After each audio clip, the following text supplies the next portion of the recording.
Hi friends, எல்லோருக்கும் வணக்கம். எல்லோரும் எப்படி இருக்கீங்க? நேற்று வந்து வருஷாந்திரம் கும்புறதுக்கு ஊருக்கு போயிட்டு வீட்டுக்கு வந்துட்டு இப்போ வந்து புனியாச்சினி கிளம்பிட்டோம். சக்தியோட அத்தை வீடு, எங்கள் மாமனாரோட தங்கச்சி வீடு.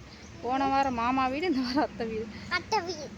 சுகாஸ் குட்டி வந்து இன்றைக்கி வரலின்ட்டாங்க. நேற்றே ஊருக்கு போயிட்டு வந்து டயர்டாமா. அம்மா நான் டிவி பார்த்துட்டு வீட்லேயே இருக்கிறேன்னு சொல்லிட்டாங்க. இன்றைக்கி எங்கள் அம்மாவுக்கு வந்து அரசினர் விடுமுறையில் வீட்டில் தான் இருக்கிறாங்க.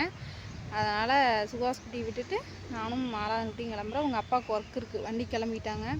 இல்லைன்னா எல்லாருமே போகிற மாதிரி பிளானு. இப்போ பார்த்தா கடைசியில் நானும் மாலாத குட்டியும் கிளம்புறோம். பஸ்ஸுக்கு வந்து வந்தாச்சுங்க ஃப்ரெண்ட்ஸ். வெயில் ஓவராகுது, மூச்சு வாங்குது. அங்கே போ, அங்கனாடா. இந்த சைடு நின்னா அந்த சைடே பஸ் போகுது. திருப்பூர் ரோட்டில் நம்ம திருப்பூர் போகலான்னு நின்னோம்னா கோபி சைடு போகிறதுக்கு வண்டி போகும். ஆப்போசிட்டாக தான் பஸ் போகுமா தவிர நம்ம போகிற பக்கம் பஸ்ஸு டக்கு டக்குன்னு இப்போ ஒரு 4A போகுது வருங்க. திருப்பூர் வழி குணத்தூர் போகிறது. நான் வந்து இப்போ கோபி போய் தான் போகணும். அந்தியூர் போய் போகணும் ஃப்ரெண்ட்ஸ். அவங்க அத்தை வீடு வந்து அந்தியூர் போயிட்டு கால் பண்ணணும். அதாவது வந்தாங்கன்னா தான் எனக்கு வந்து வழி தெரியாது. அங்கே போகலாம். ஒரு மெயினாக எதுக்கு இந்த வீடியோ எடுக்கன்னா, எங்கள் ஊரில் வந்து நிழல் கூடையே இல்லைங்க ஃப்ரெண்ட்ஸ். நிழல் கூடை மட்டும் கட்டவே மாட்டேங்கிறாங்க. வெயில் ஓவராகுது. ஃபஸ்ட்டு கூட ஒரு புளிய மரம் இருந்துச்சு, ஏதோ அந்த நிழல் நின்னோம். இப்போ புளிய மரம் இல்லை. மழை வந்தாலும் சரி வெயில் வந்தாலும் அந்த திட்டு மட்டும்தான் இருக்குது. அந்த மரத்து நிழல் லைட்டாக இருக்கும். அதில் தான் அந்த குழந்தைங்களாம் எக்ஸாம் டைமில் பார்த்திங்கன்னா அப்படியே மொட்டை வெயிலில் நின்றுருப்பாங்க. நம்மளுக்கே பார்த்தா பாவமாக இருக்கும். நேற்றும் நாங்கள் அப்படி தான் வெயிலையே வெயிட் பண்ணிவிட்டு 4 மணி நேரத்துக்கு மேலே கிட்டத்தட்ட. ஒரு சில பக்கம் பார்த்திங்கன்னா 2 நிழல் கூட எதுக்குன்னே இதில் தேவையில்லாமல் பக்கம் பக்கமாக கட்டி வச்சுருப்பாங்க. ஆப்போசிட்டாக கட்டியிருப்பாங்க. அப்படியெல்லாம் கூட இருக்குது. ஆனால் எங்களுக்கு இங்கே 2 பக்கமுமே இல்லை. குணத்தூர் போகிற வழிக்கு பஸ்ஸுக்கு நிற்கிறவங்களுக்கும் நிழல் கூட இல்லை. ஏதாவது ஒன்று கட்டினாங்கன்னா கூட போய் நின்றுக்குவாங்க. அந்த ஒரு இது இல்லைங்க ஃப்ரெண்ட்ஸ். வெயிலில் ரொம்ப கஷ்டப்படுறேன்னு. அது மட்டும் இந்த ஏரியாவில் பண்ண மாட்டேங்கிறாங்க. ஆனால் இந்த ஏரியாவில் இருக்கிறவங்க பார்த்து பண்ணால் தான் நான்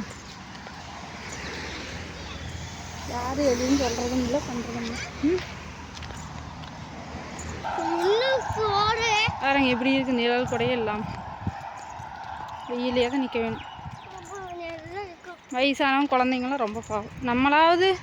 நாங்களாம் வந்து பார்த்திங்கன்னா ஏதாவது ஒரு டைம் தான் பஸ்ஸுக்கு வந்து வெயிட் பண்ணுறோம். நம்மளுக்கு பிரச்சனை இல்லை. டெய்லியும் ரெகுலராக பஸ்ஸுக்கு வர்றவங்களாம் நினச்சி பாருங்க. அது இந்த மத்தியானம் எக்ஸாம் டைம்லலாம் ரொம்ப கஷ்டம். வந்து வெயிலே நின்றுருப்பாங்க. இந்த 2 திட்டு இருக்குது பாருங்க. இதில் தான் உட்காந்துக்கணும் எல்லோரும். இந்த திட்டு வந்து குன்னத்தூர் போகிற வழி, அது வந்து கோபி போகிற வழி. இங்கே தான் உட்காரணும் இந்த மொட்டை வெயில். யாராவது பார்த்து நடவடிக்கை எடுத்தால் பரவாயில்ல. இன்னும் பண்ண மாட்டாங்க.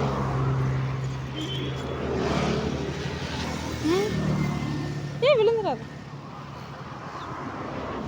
இங்கே பாருங்க, வெயிலில் வந்து வெயிட் பண்ணிட்டு கொடுப்பாரு. பஸ் இன்னும் 4 மணி நேரம் ஆகும்னு நினைக்கிறேன். இப்படி நிழல் கூட இல்லாமல் இருந்தால் எப்படி மக்கள் வந்து அவதிப்படுவாங்க. நாங்களாவது ஏதாவது ஒரு நாள் வரோம்.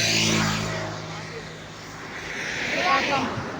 பாய் ஃப்ரெண்ட்ஸ், நாங்கள் கிளம்புறோம். அடுத்த வீடியோவில் பார்க்கலாம்.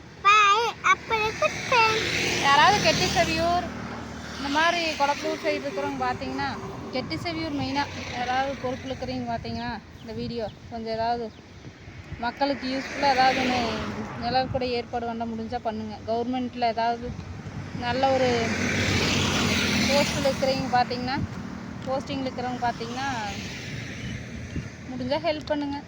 உங்களுக்கே தெரியும்ல.